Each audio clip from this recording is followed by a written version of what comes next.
You are now tuned to Famous Radio live. Every Monday, 6 to 7 p.m. Let's go. I know everybody is wondering, where is my co-host? He is on his way, people, so don't fret, because you know your girl, Rain, the hostess of Moses, is holding it down. I got DJ Rob Blaze with me. Sorry, my bad. I'm over here stuttering. But what's up? What's going on? You already know. So, I got to first shout out to my sponsors, Core Water. Be true to your core. I'm trying a new flavor today, water lemonade. I had an argument with somebody. Well, not an argument, a dispute that I've already tasted this, and they're lying. I'm telling you, this is the first time I'm tasting it, but it's actually really, really good. So, I actually use these too for after my workout. These are really good. So, Core Water. Get it. And as you can see, Google don't be evil. We got those Google socks on deck. And yes, these are real. Last week, we had the comedians in the building. I wasn't here, but they was getting on the sponsor. And, you know, I can't have that. This is all real. So Google don't be evil. And Sapien Consultants. I don't see my stuff, but I'm not even going to go there. But you already know, shout out to them because they hit me with the hand sanitizer that I love because I am a germophobic. So you already know I'm here with the news, and I got a lot of news today. So I'm going to start off, but before I start off with the news, you already know it's the Church in the City edition of Famous Flavor Radio. We got Pastor Crawford and First Lady Crawford in the building with us, and we're super excited about that. So we're going to talk with them soon. So now I can get over to the news. So one of the highlights that I saw in the past few days, because, you know, I got to give it up to B. And if you don't know who I'm talking about Beyonce. So Beyonce is the highest paid woman in music for 2017. She has brought in $105 million. And I'm just wondering, like, where can I be down, Beyonce?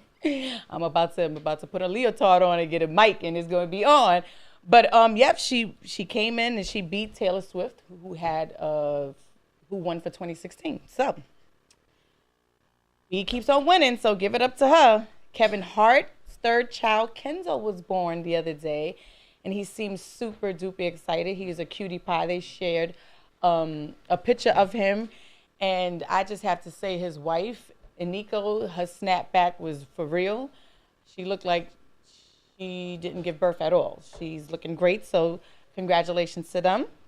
Derrick Rose of the Cavaliers has taken a leave of absence. He's reevaluating his career with the NBA due to his history with injuries and is tired of getting hurt, and it's taking a toll on him mentally. If he leaves, he will be walking away from the remaining 6 years and $70 million with the deal that he has with Adidas. That's really big. But sometimes, you know, a lot of people say, you know, damn, he's going to walk away for $7 million, $70 million. But sometimes your health is worth more than money.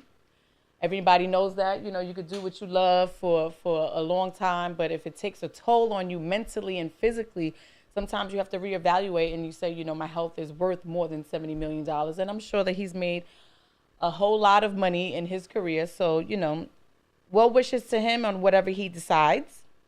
And so next, video footage of Malia Obama surfaced of her smoking and putting O's of smoke in the air. And this came after a few days of a picture of her smoking a cigarette outside on her campus. So, of course, people were going crazy about this. My thing is to say is if this is the most scandal that this young lady has had within the 8 years of her father's presidency and then post the presidency, I mean, I'm not saying to go out there and smoke, but I'm just saying that it's something that young kids, you know, they get themselves into. And I think that she has been an upright young lady all of these days. That doesn't mean that she's bad and she's a rebel. She's just a teenager who's experiencing life. But, you know, of course, Twitter and social media and people have downed her, and if they're going saying that it was her father's fault because he used to be a smoker. And I'm just like, let the young lady live. Not everyone's perfect. And I think that's about it. That's my take on it.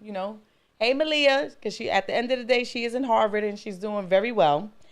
And another thing is Ray J and his wife, Princess, are expecting.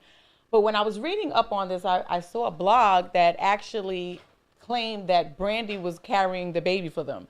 Don't quote me on that. I don't know how true that is. I just saw one of the blogs who claimed that was the case. I doubt that very much, but you never know. And lastly, so there's going to be a new princess in the Buckingham Palace. As you know, Prince Harry has proposed to Meghan Markle. And what got everybody going crazy is that she is actually a woman of color. So she is going to be a new princess. And I hear that the new diamond ring that she has some of Diana's diamonds in it, something to that. So congratulations to them. Now, this is it for the Rain News. And I'm going to give it to my man, DJ Rob Blaze. And we're going to be back with the pastor and his wife. You already know, Famous Flavor Radio. If you want to watch any of the old shows, make sure that you go to famousflavorradio.com. All the shows are up. And we'll see you soon. Famous Flavor Radio Live. You already know what it is. Each and every Monday, 6 p.m. to 7. DJ Famous Rain, the hostess with the mostest. Little late today, but we on the show. We getting it going. You know how this goes. Each and every Monday, we put it down. We put it down for all missed episodes, famousflavorradio.com. Today is a special one. We bringing church in the city. I know let me get some hand claps for that. Yes, Hallelujah. indeed. Yes, indeed. We all love the Lord.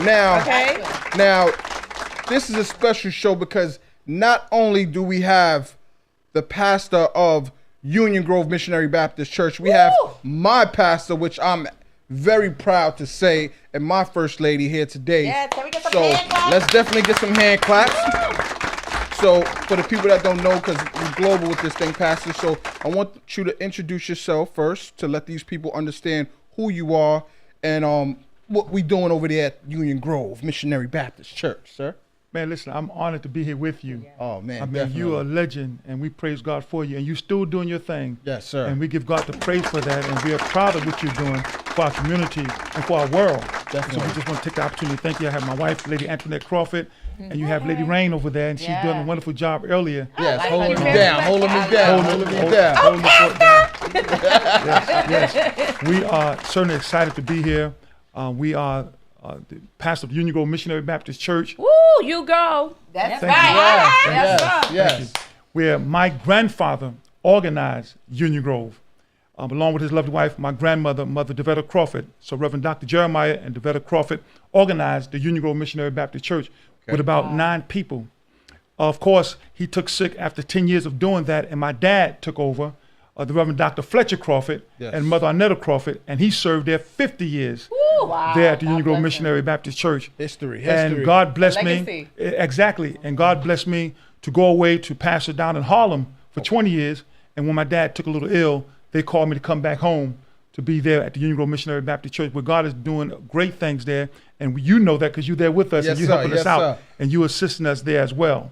So what I want to get into right away, Pastor, a blessing of an event last week, Monday, Feed the Community 2017. This is my second time being there, and just let people understand what exactly that we did down there and how did we affect the community, because that was such a big it's underrated by me even speaking on it right now, but it was such a big to see. I mean, thousands of people out there. The line was wrapped down. I mean, I was just so honored to be a part of such a thing. And like I said, this is the second time. Let the people know exactly what it was that we did. How did you guys put that together, and how long you've been doing so? I'm going to let my wife take care of that because they work behind the scenes. So Wow. she can do that. Wow, this has been doing, I think we're on our 8th year, but when we first started, we teamed up with someone else, and what happened was that a box dropped, and when it dropped, Pastor picked it up, When he picked it up, he realized when he opened it, it was so light. So it was like a box for a third world country. I think it was like some spaghetti and something. And he was like, we could do better than this. So we got ourselves together. Our brother Joseph Austin was our lead. And Pastor, we went out and our Union Grove family got together and we raised money. And we went out and we started out with 400 families. And what we did with the 400 families, we not only gave them the turkey and the fixings, we gave them a week worth of food for a family of 4. Wow. So then after that, each year we just doubled. We kept doubling to now that we're at 1,500. And when we do the 1,500, we do the 1,500 turkeys, along with all the trimmings, the cranberry sauce, the stuffing. But when they open up the box, they still have cereal and milk and juice for a family of 4 for a week. Wow. But the way that we do it, we have to give out vouchers and all that, so that we do that the week ahead and 2 weeks ahead. And we have people coming during the daytime, during the nighttime, and we're giving out the vouchers. And then we're just having everything, like he said, behind the scenes. At one time, we used to have to do all the shopping. Wow. I mean, we was running out going to buy 800 packs of cereal. And then we'll come back and they'll say, well, Lady Crawford, we need this. And then there'll just be a bunch of us just doing it. Wow. And Pastor, his desire was to, to bless the people. He always said, God forbid if the church burned down, you don't want them to say, what church? You want to say, oh my God, you mean to tell me the church up on the hill, Union Grove on Hoe Avenue, the one that does all this, burned down? You want to you want to be known in the community, and not just to be bragged on, but just to know that we're here to help. Wow. And when I say people was out there left and right helping, they even had police officers assisting.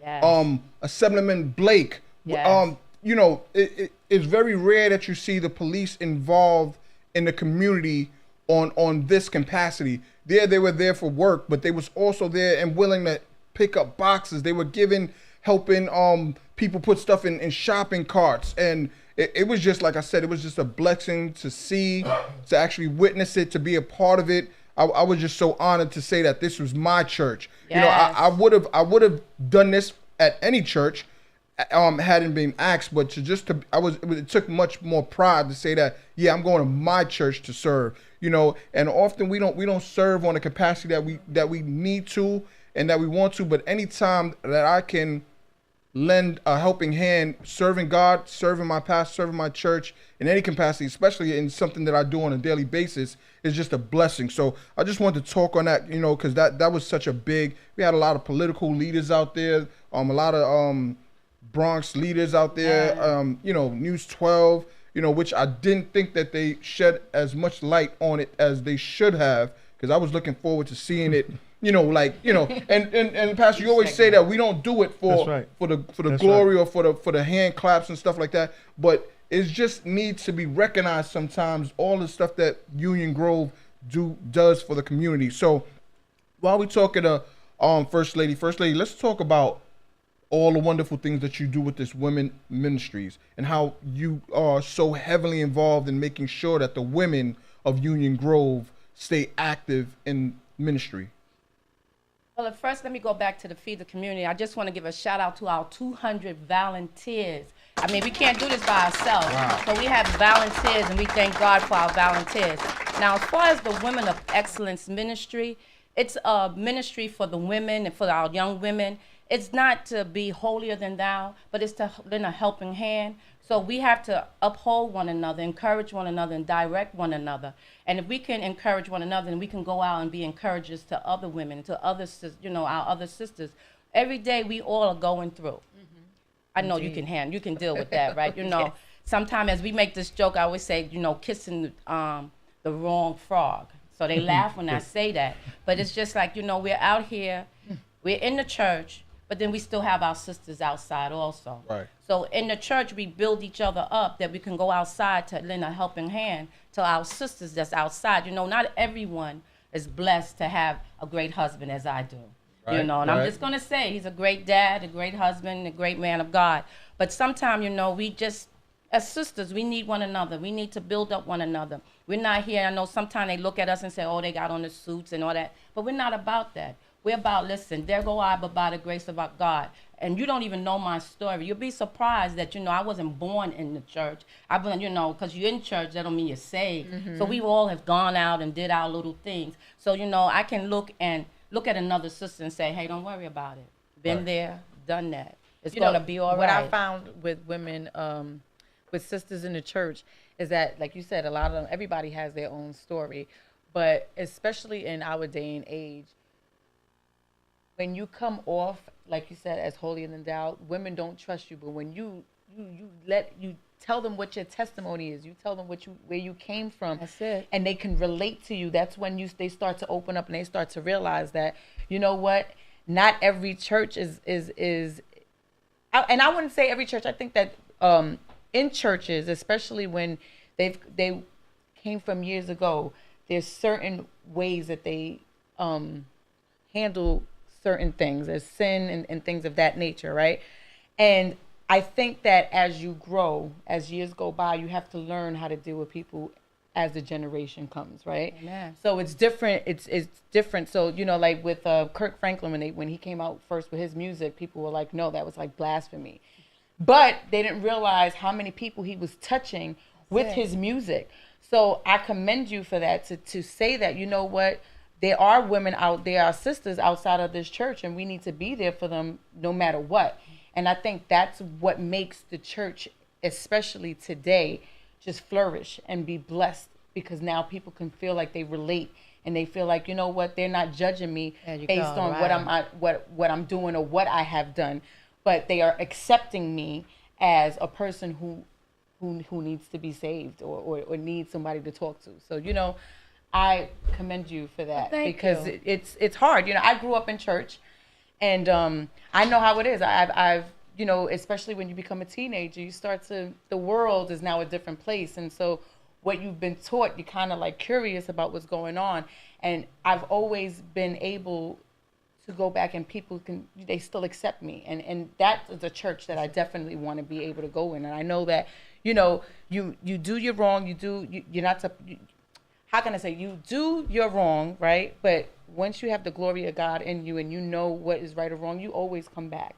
And to be able to come back and be accepted makes all the difference. Very important. You know, don't judge. Just welcome in. Open arms and welcome in.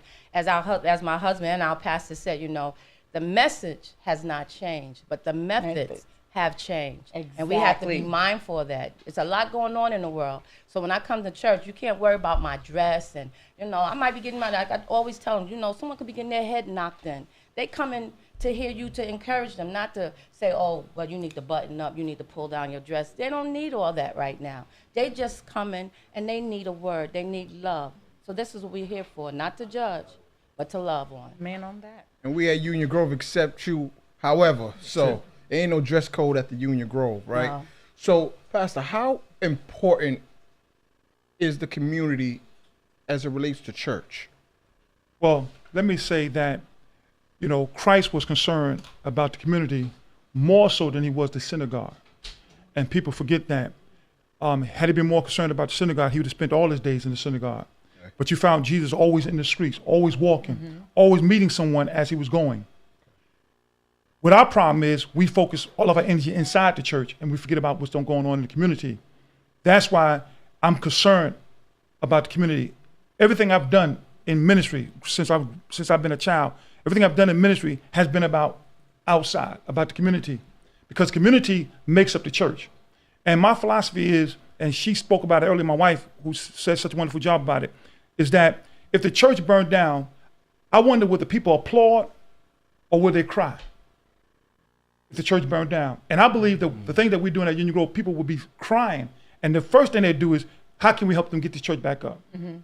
Okay, instead of just celebrating and partying and say, wow, thank God they're gone. We don't need to hear them no more. I'm done with them. You know, we want to be able to put such an impact on the community that they want the church to be there. The thing also about the church and the community is that we have to change lives one person at a time.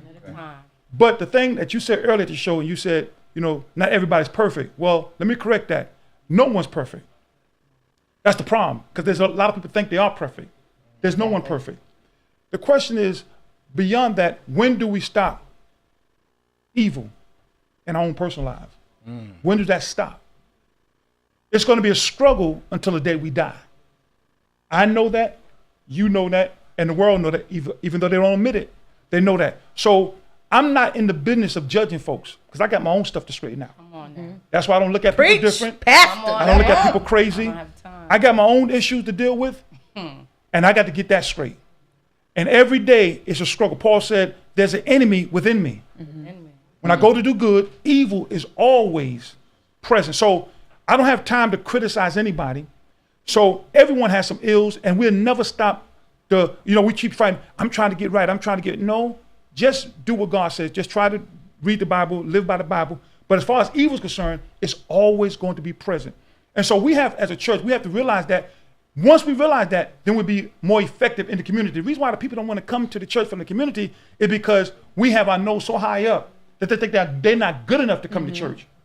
Instead, I'm not good enough to go to them and bring them back to the church. Wow. That's how it's supposed So to I be. have a question. So, like you said, your grandfather started this legacy, and then your dad, and then now you. So, with exactly what you said, and First Lady made mention that the message is the same, but the methods have changed.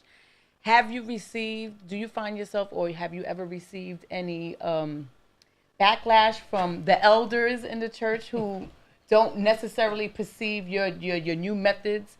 Or they, because I've been to a lot of churches in my life. I love Baptist churches too. But I know too that they're very strict on certain things because a lot of elders feel like you're disrespecting Jesus in certain ways with certain methods. And you're like, no, we have to find a new way to get the attention of the community and everybody out there. So do you find that, did you have issues like that? Let me say, I'm going to use the same thing that she just spoke about, the method and the message.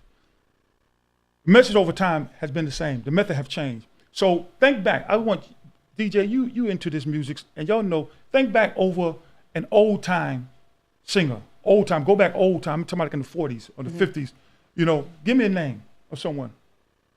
What's his name? Oh my goodness. Yeah. Billie Holiday. Okay. What's his name? Muddy Waters? Yeah, Muddy they Waters. had a hard time with him. Okay, no, I'm just talking about just singing. Who was great at the time? Who was Waters. who was hitting the charts back in Ray Charles. Okay, let's deal with Ray Charles. Ray Charles, when we first started listening to Ray Charles, we listened to Ray Charles, whether you know it or not, will to will. And then from will to will, they was able to move it to the cassette. From the cassette, they was able to move it from the cassette, they moved it to the 8-track. From the 8-track, they was able to move it to the CD. From the CD, they was able to move it to the iPod. And from the iPod, they was able to download it. But guess what? The style of his singing never changed. He's still saying. Now we listen. We can go to Apple Tunes or whatever and download Ray Charles, who made that hit in the 50s. Nothing changed about it. Same song, but how we listen to it have changed. That's the difference. The delivery. Exactly. And you already know, before I go into anything, we got to give a shout out to our sponsors: Google, Don't Be Evil, Core Water, be true to your core, and be true to this watermelon lemonade because it is thebomb.com. And Sapien Consultants, how are you? Thank you for our hand sanitizer. We appreciate it because we don't like any germs. And so we're going to get back to First Lady Crawford and Pastor Crawford. Now, Pastor Crawford wanted to continue. I asked him a question in the last segment, and he wanted to give a second part to that answer. So we're going to give the floor right back to you. Thank you. It's been a major change in trying to pass this generation because the church right now wants to hold church the way it always been. And we know, again, as I talked about the methods have changed over the years. The message is the same. So what I preach is the same thing that my dad preached and my grandfather preached. I preach about Jesus Christ. I preach about his death, burial, and resurrection. That has not changed. But what I do change in how I accept people when they come to the church. We used to have all these rules about when does a person come, how can a person come, what they should look like, how they should dress. All those things have been a turnoff over the years, not just since I've been in there, but over the years. So what I try to do is I want them to come to the church. I don't care how they come, broken, disgusted, whether they have jeans, whether they have high heels, whether they have no heels. Doesn't matter to me. I want them to get in because the church doesn't change people. It's Christ that changed people. Amen. Amen. That's Absolutely what's right. important. That is absolutely right. And so, and just growing up in church and just faith, I think that a lot of people need to realize that when you can trust a church and you can trust that they trust you and they feel comfortable with whatever way you come in, that speaks volumes, especially to our generation today, because they're dealing with social media, they're dealing with how they're supposed to look amongst their peers, Yes. amongst people, who follow them, who they may not even know, and to have a safe haven like the church and say, you come how you come. I don't mind. You don't have to look pretty. You don't have to put makeup on and have nails on or do whatever. I accept you for the way that you are. And I believe that that's something really big with the youth. That's one of the things that, I work with the youth a lot. And one of the issues that I see often with them is the fact that they're scrutinized by so many different avenues and realms. And, like I said, none of us grew up in the social media world. We don't know what these children are facing. They're dealing with a lot more than we are. And everything is in the camera. Everything is live. Everything is everywhere. And so I guess my next question is, how do you deal with the youth of this generation who feel that they have eyes on them all over, and they feel that they have to keep up with Joneses, and they have to be down with this crew or that, or do this and do that? It has to be difficult. Well, one of the things I do, and I'm gonna let Lady Crawford speak about this a minute. One of the things I do is I'm on social media, and that blows people away. That I'm on Facebook Live, that I send out tweets, or I send out messages to individual young people. That is, I think when you engage with them, they feel more relaxed. They feel more calmer, because when I do send things out Facebook Live, or when I do send out texts or tweets, I let them know that I'm not perfect. You know what I mean? So don't try to be perfect, because I'm not perfect. Be you. Be the best you. That's why I promote. Be the best you. My theory is, and my motto is, abandon average. Abandon average. Just be the best you. Don't try to be anybody else. Just be the best you. Lady Crawford. We're blessed at Union Grove to have a large congregation of, as Pastor named them, growing adults, because he said they're not young adults. So our grown adults are from like 18 to 30. But then we are blessed to have about over 75 children. And like he said, is that we're cool with them. When we have to put them in their place, you put them in their place, but we're relaxed with them. And I always try to remember that as a growing adult, I was those young girls at one time. I look at them and the styles change, and I see them with their heels and their short dresses. I'd be like, y'all better go. I just say it, Sometimes I make the little jokes. I like to tell them, help me out. You're in the choir stand, just don't have to dress so high at anything. But other than that, there's so much going on in their lives that you want them to stay with Christ. And Christ wasn't a person that attacked. He always came with love. He always met their needs. So if their needs are that, we have to encourage them. And as Pastor tell them, abandon average. Be your best you. Be a lifetime learner. You don't want to be with the bad crew, as they say, because he'll tell you, he guarantee you, he always used to tell some of my nieces, if you hang with a certain group, you're going to be with that certain group. And then I could let them know that you can even look at some of the women. Because gorgeous, we have grown up with some fly girls, or some of our girlfriends was the gorgeous girls, the best looking girls. But now when you look at, age has come in, and they haven't done anything in life, and then the beauty is gone. Exactly. So we have to be mindful of that, and that's what we try to let our women, our grown adults, our young men know, there's more in life than just looks. Definitely. You're absolutely right. You're absolutely Rob, right. what's your intake? You're not just a DJ. You're on the panel, brother. That's so right. You work with the youth a lot. So Yes, he does. What's your intake, Rob? But he Yeah, is. feel He is free. our You're doctor. on the show. Yes. Yeah, I do work with the youth.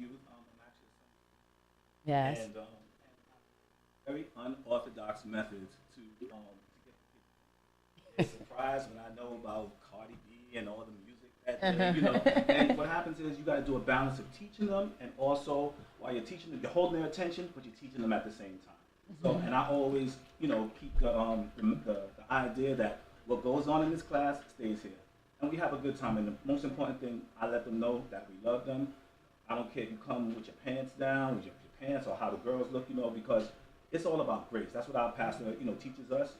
We're a educational church as far as the Bible, and it's about grace. Grace means that no matter what you've done, you're always welcome, and that's what the pastor preaches. That, and it's about grace and love, and we keep it as simple as that. So, and I love working with the youth. They keep me young, and so it's a good thing. That is really good. You know, it's funny that you say that. So when my sons go to Sunday school, at first when they were younger, which is weird, they didn't like it. They're like, oh, it's boring, Mom. I don't like Sunday school. I don't like Sunday school. Now that they're teenagers, and so they're in the teenage group, they had a counselor who taught them that I guess was just down to earth, and they felt that they can relate. And so now they were like, oh, I want to go to Sunday school every Sunday.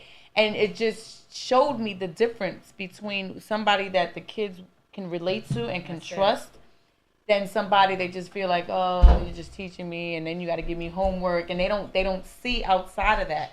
But to see that maturity, but as well as having a counselor that can actually relate to them makes all the difference. And people don't realize that. And so I think that is really, really, really cool. So my next question is, do you guys, like I see you DJ, you work with the youth. Do you guys have like parties for them? We have everything for them. We just had a hallelujah party for them.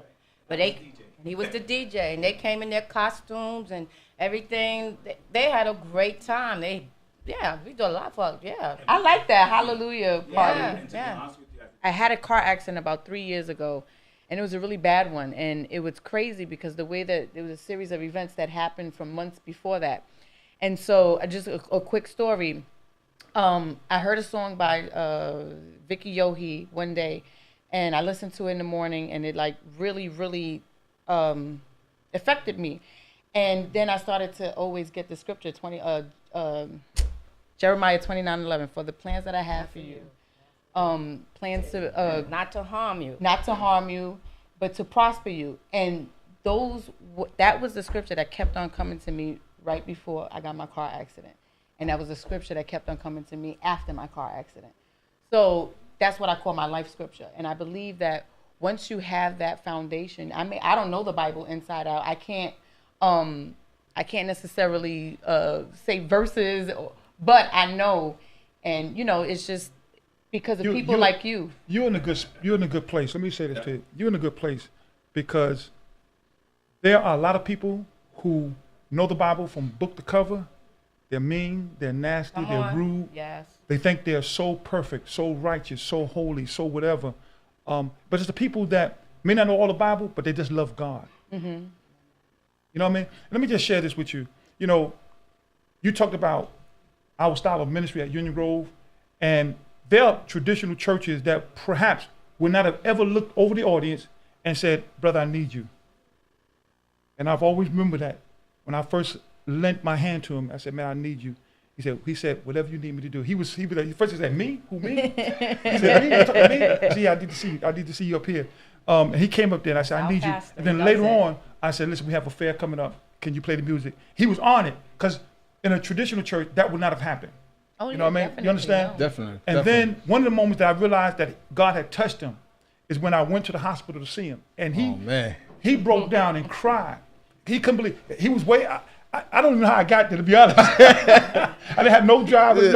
I got Brother Melvin over there. Brother Melvin, he drives me around, and Minister Lounge and Deacon Majors. But this day, I had no drivers, and he gave me an address. It seemed like it took me all over the world, but I was determined to get there. Yes, he was. When I walked in that room, all he could do was say, no, my pastor's here. He broke down, and I said, that's when I knew God had touched him. And so you can't look at people and make decisions.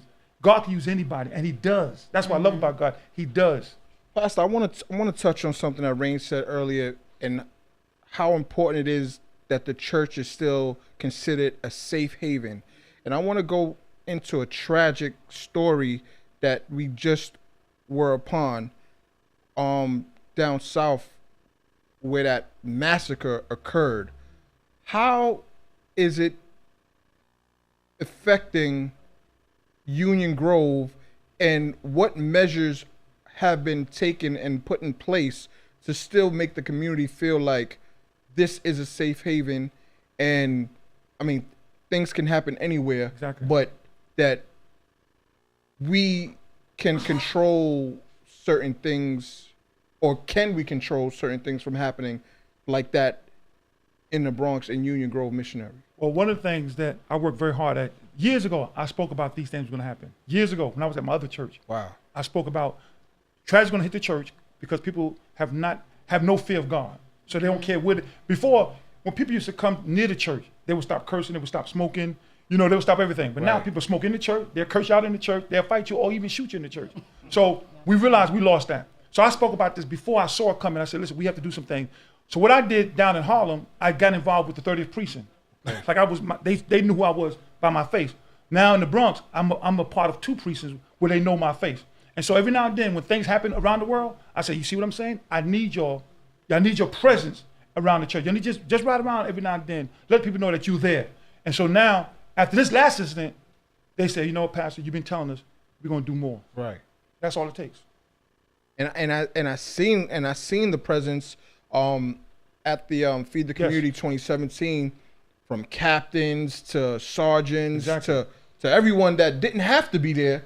They sent their men out there, but they went out there themselves to show their presence to ensure that I'm not just backing this thing and just sending soldiers out there, but I'm on the front line as well. Exactly. Which I found to be very. Did you feel very safe? important. I'm safe. I'm safe anytime you're around, Pastor. I'm safe. So I'm safe. So I guess I want to ask you, Pastor and First Lady, what makes Union Grove different from any other church for people that's thinking of coming to Union Grove or don't have a church home, or who just want to test the waters, just want to come in and see what's going on? What would you guys say makes Union Grove that choice? Well, first of all, we know, of course, it's God.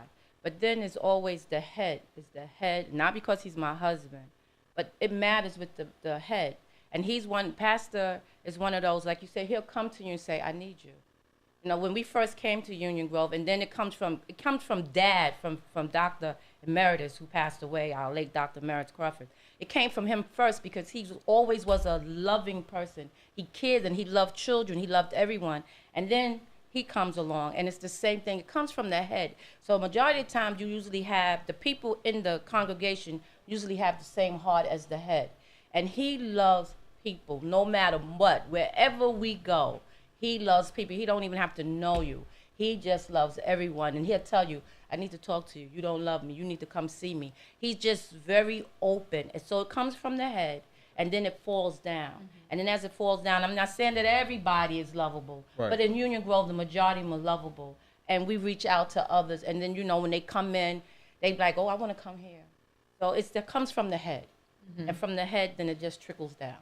And then it's like a family, right? Yes, family yes, we're family. Started from their legacy. Right. And so how many, what is the number of your congregation now? You said you started off with your granddad started off with 9 people. Yes.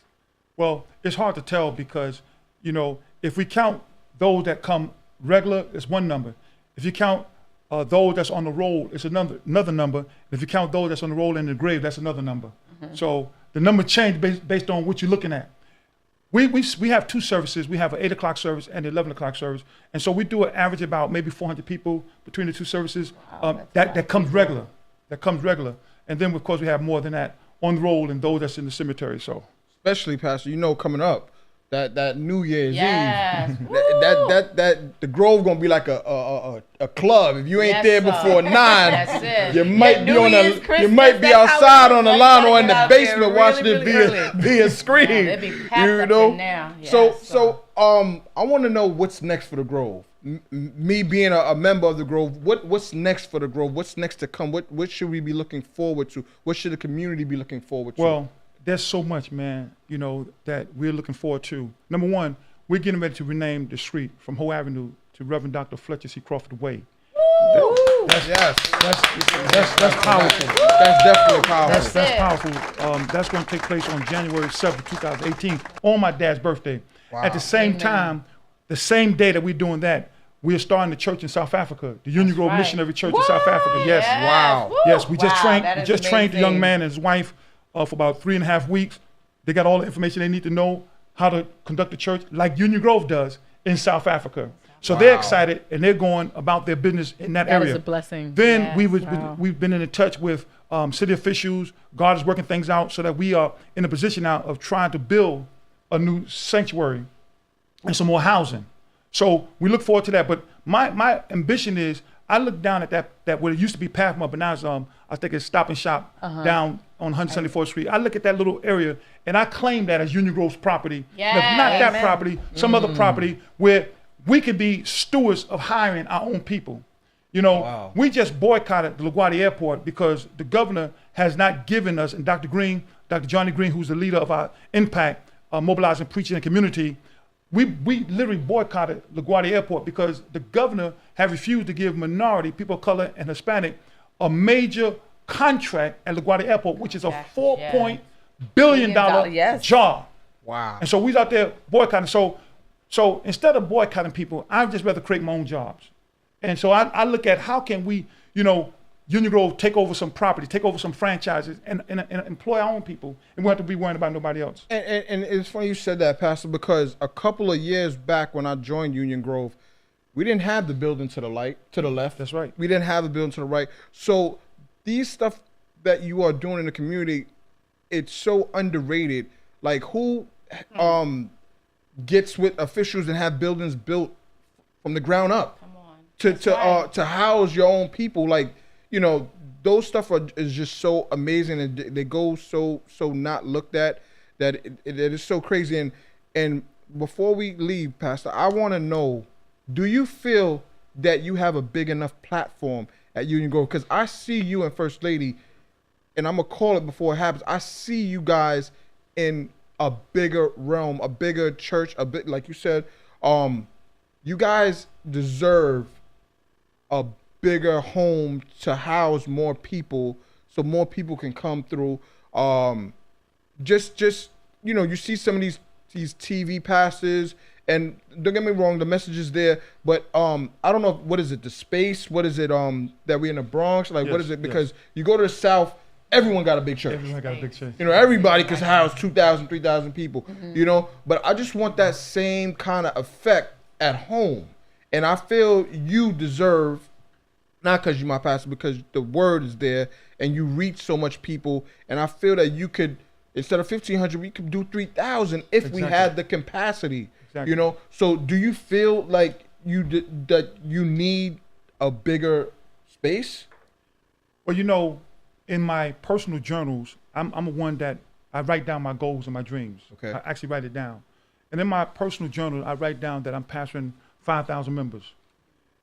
Whether I ever see that number physically, I know that impactly wise, I am pastoring 5,000 people. When you see 2,000 people stand on line to get a box, a meal for a week, I'm pastoring those people. Yes, when you give out 500, 600 school supplies, before the kids go back to school, because they don't have book bags, they don't have pencils, they don't have notebooks, they don't have school supplies, and we are able to give them backpacks, school bags, notebooks, pencil, paper, and there's about 500-600 of them. And a party at the same time. And a party at the same day. So the whole block is closed off. The whole block is closed off. Right. Wow, right. that's amazing. So party, yes. So I'm actually passing those persons. When I have in my personal phone, I have the mayor's phone number, I have the public advocate phone number, I have the comptroller's phone number, personal phone numbers that I text them and say, hey, I'm praying for you, I'm doing this for you. For the mayor to come to Union Grove, I'm already passing 5,000 people. So whether I have the space, doesn't matter. Okay. I'm already doing it. That's what it is. So I have one more question before we get out of here. Do you, if somebody doesn't know or can't make it to your church, do you stream online? Yes, we do. You can go to ugnbc-ny.org and we stream live 8 a.m. Sunday mornings and 11 a.m. on Sunday mornings. And if you miss it, you can always go back and do it on demand.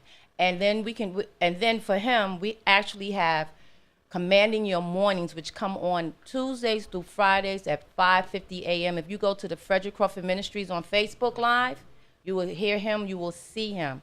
But yes, we are streaming at UGMBC, which is Union Grove Missionary Baptist Church, -ny.org. You will see us at 8 a.m. and 11 a.m. services. Also, you have the phone apps. That's right. So you can download us, okay, on the Apple Store or the Google Store. Is that the same? The app is the same? Yes, it'll take you right. Yes. Come on, So you DJ hear that? Rob. So you hear that? Help us out. The DJ, you can stream online, you can get the app. So if you cannot make it to the church physically, you can still have church in your living room, in your bedroom, Yes. for whatever it is. And you could donate. Come Yes. on, that's I like that. You can't beat God's That's giving. right. Can't right. beat Don't it. fool me, Pastor. Don't fool me. We like What it. we Don't doing? fool me now. Come All right, on now. all right That's now. right. All right Come now. on. Oh That's man, it. this has been a wonderful. We're gonna have to get past that first lady up here at least once a month or something. This, this is a good Thank you, way to man. end the Thank year. you, man. You I know, appreciate this and more I than you realize. appreciate you guys for coming out. I know you guys have a lot of work to do on the road, touching thousands and thousands of people the way you always touch. Famous Flavor Radio each and every Monday, 6 p.m. to 7. Woo! You want to watch the whole show, will be streamed. It will be up there tonight. FamousFlavorRadio.com. Thank you, everyone. I'll see you next week.